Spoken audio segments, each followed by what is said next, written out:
Thank you, ladies and gentlemen. Today is the first day of Taurus season, and I am your host, the Mega Matrix. Over here, we're going to discuss Taurian achievement and the celestial spirit that influences a Taurus's personality for success. So sit back and relax, because this ride starts today and ends May 20th. If your birthday is April 17th through April 23rd, you are born in the transition period of Aries to Taurus, and that transition is known as the cusp of power. Those born on the cusp of power have a fiery personality and are highly dedicated to their passion and goals. They say at the same time, these same people are quite authoritative as well. So here's what you should know about the Aries-Taurus cusp. They say these people are influenced by both Mars and Venus, which are the ruling planets of Aries and Taurus. They are driven and motivated because of Mars and have a great ability for persuasion because of Venus. This combination of energy makes them successful and great achievers. People of the Aries-Taurus cusp are influenced by the elements of fire and earth. They are courageous and also quite grounded, but they need to think twice before giving a commitment to something. Tauruses born on the cusp of power have great strength and focus. They are destined to be a leader and are highly successful in their professional lives. People of the Aries-Taurus cusp are strong, fun, energetic, courageous, bold, confident, and smart. They want to be successful leaders to guide others, and they know how to live life. These people can be sometimes pushy though, stubborn, selfish, and quite controlling. They are good advisors who influence people, but they have a tendency to get pushy with their opinion, and they try to control people around them. The first day of Taurus season is also Marijuana Appreciation Day. Happy 420 for those out there indulging in the Mary Jane and the Jumanjas. I already rolled up.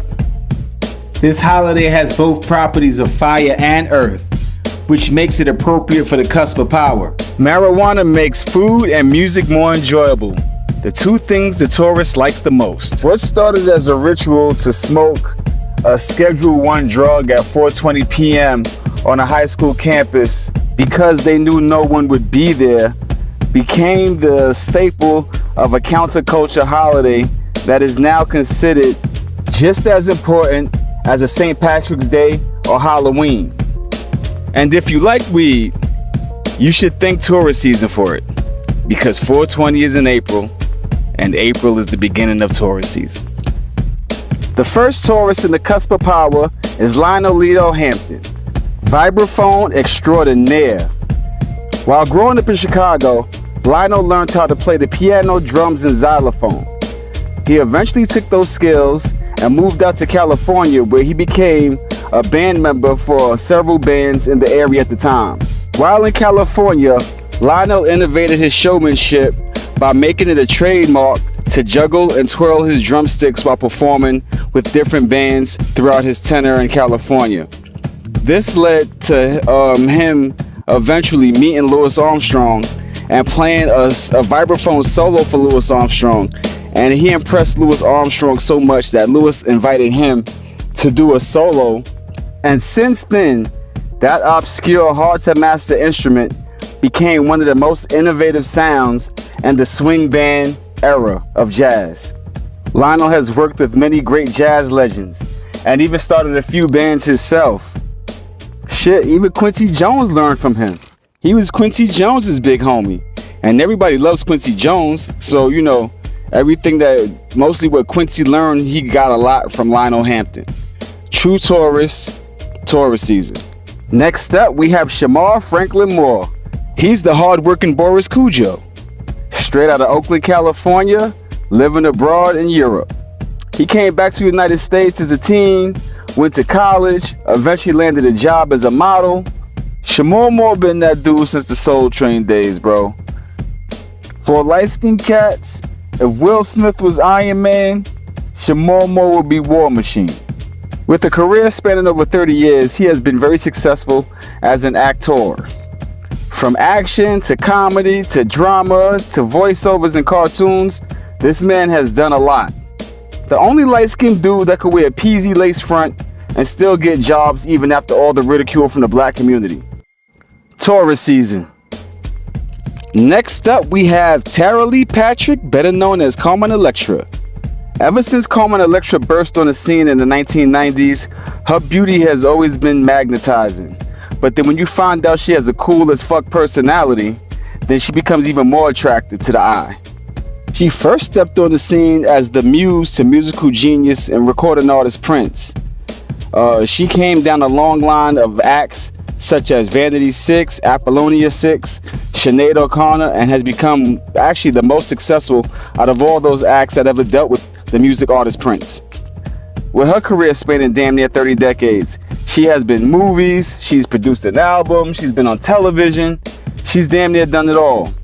Carmen Electra is one of those rare combinations of beauty and brains that you don't really get to see in a lifetime. Shorty is really electric. Taurus season. Next up on Taurus season, we have Everybody Hates Hitler. Hitler is the only guy in this group that took all the traits of the cusp of power and took them to the extreme. He was a man that gained influence through hard work and charisma. He turned the mob into a political party. He's a best-selling author. He's the most infamous Taurus of all time. A dude that started off as a painter, ended up as a leader of one of the world's top nations. Even though his ideology sucked, you do gotta give him props for what he's accomplished in life. He was the last person to ever try to take over the world. Taurus season. Last but not least, we have Luther Ronzoni Vandross Jr., straight out of New York City. He was an elite vocalist of the 70s, 80s, and 90s. The man with the velvet voice was the only R&B singer at that time to go platinum 11 times in a row. His career started off in talent shows, and then he worked his way up to songwriting, and then he was a background singer, and then he eventually became lead of a group, and then he eventually left those guys to go solo. And as they say, the rest is history. Being born on the cusp of power, Luther Vandross Jr. was well liked and well respected amongst all his peers due to his hard work and his dedication to his craft. There has not been an R&B artist like him since, and there will probably never be another R&B artist like him ever. Luther Vandross is a one-of-a-kind talent, and I'm glad that he's a Taurus.